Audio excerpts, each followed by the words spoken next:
Alrighty, YouTube, so it's my first video ever.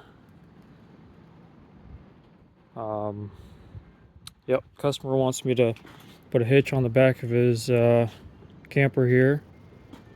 Just gonna cut this channel to length. It's 10-inch structural channel. 71.5. I'm gonna notch it out like this. I'm gonna put a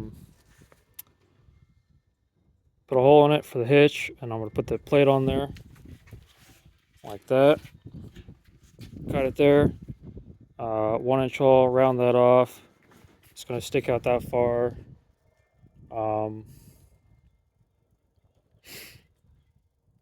Use a Hobart, MIG welder. Yeah, that's pretty much it.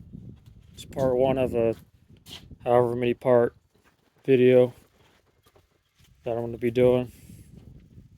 He just wants to pull a trailer behind his pull-behind camper. So, yep, that's pretty much it. Part one.